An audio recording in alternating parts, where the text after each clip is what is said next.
Hello everyone, welcome back to my channel. তো তোমরা সবাই কেমন আছো? আশা করছি সবাই খুব খুব খুব ভালো আছো। তো আজকে নিয়ে এসেছি একটা নতুন রেসিপি। তো দেখো, প্রথমেই গ্যাসে কড়াই বসিয়ে দিয়েছি। তো কড়াই গরম হলে তার মধ্যে সর্ষের তেল দিয়ে দিয়েছি।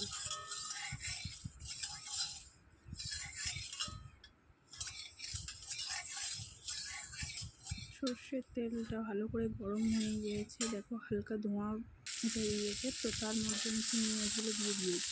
চিংড়ি মাছগুলো আমি ভেজে রেখে দিলাম, তো সেটা আবার একটু ভেজে নিলাম।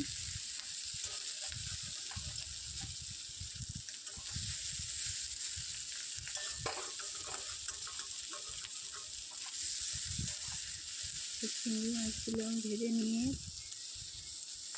তুলে রেখে দেবো।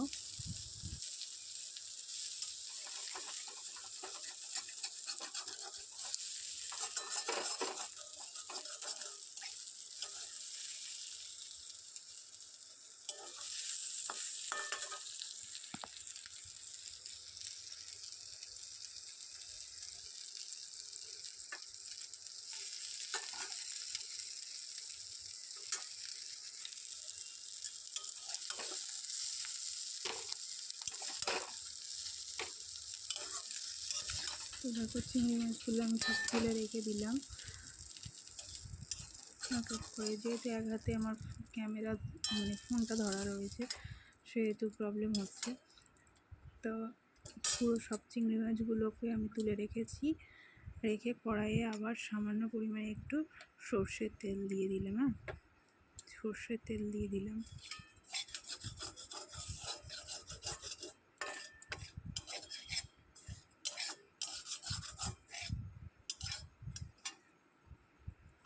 তো সর্ষের তেলটা দিয়ে তেলটা গরম, যেহেতু গরম ছিল কড়াটাই, তো তার মধ্যে সামান্য পরিমাণে গোটা জিরে আমি ফোড়ন দিলাম।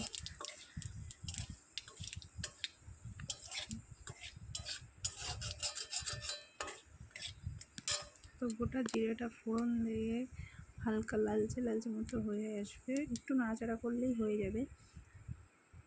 তো তার মধ্যে এবার দিয়ে দেবো দুটো কাঁচা লঙ্কা আমি ফাটিয়েই দিয়ে দিলাম।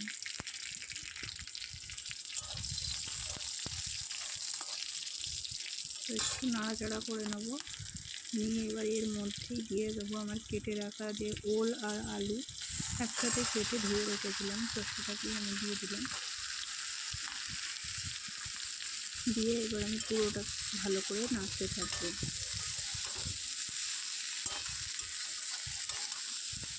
ভালো করে ভাজা ভাজা মতো করতে থাকবে।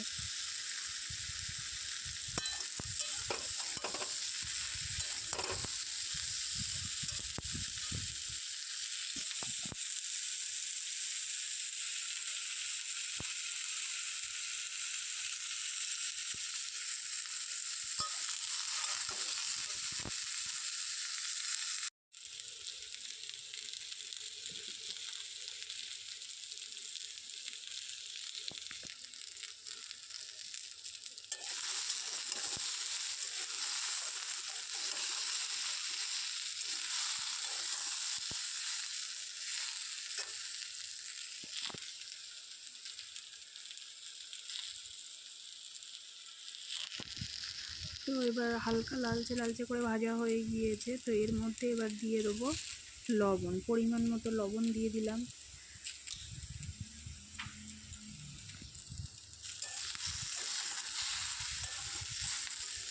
পরিমাণ মতো লবণ দিয়ে একটু নাড়াচাড়া করে দিলাম।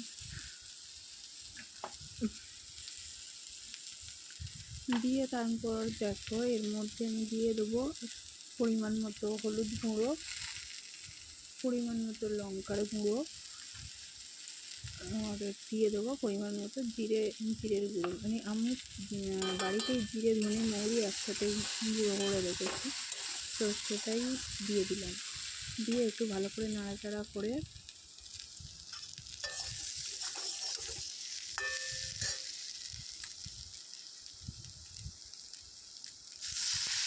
মধ্যে জল মিশিয়ে দিলাম।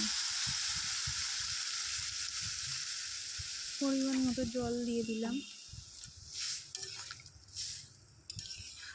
দিয়ে আমি এটাকে এবারে সিদ্ধ হতে দেবো।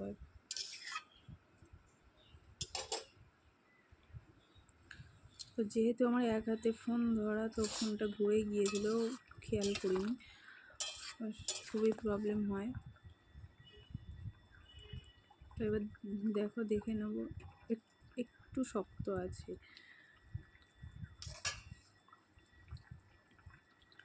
তো এর মধ্যেই দিয়ে দেবো চিংড়ি মাছ, ভাজা চিংড়ি মাছগুলো, মানে অর্ধেক সিদ্ধ হয়ে গিয়েছে, মানে 50% সিদ্ধ হয়ে গিয়েছে আলু কচুটা। তখন আমি দিয়ে দিলাম চিংড়ি মাছগুলো,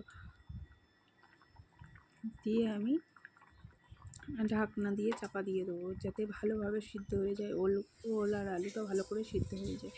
তো আমি দেখো কিছুক্ষণ পরে এসে আমি ঢাকনাটা খুললাম। তো দেখো তরকারিটা কেমন লাগছে এবার বলো। তো আমি যেভাবে রান্না করেছি সেটা তোমাদের সঙ্গে শেয়ার করলাম। যদি তোমাদের ভালো লেগে থাকে তাহলে অবশ্যই একবার বাড়িতে ট্রাই করে দেখো কেমন লাগে। আর যদি আমার ভিডিওটা ভালো লেগে থাকে তাহলে অবশ্যই একটা লাইক, কমেন্ট, শেয়ার করে দিও। আর মানে একটা চ্যানেলটাকে সাবস্ক্রাইব করতে কিন্তু ভুলে যেও না। এই হলো আজকের আমার রান্না। ওল চিংড়ি তরকারি করেছি, ভাত করা হয়ে গিয়েছে। তো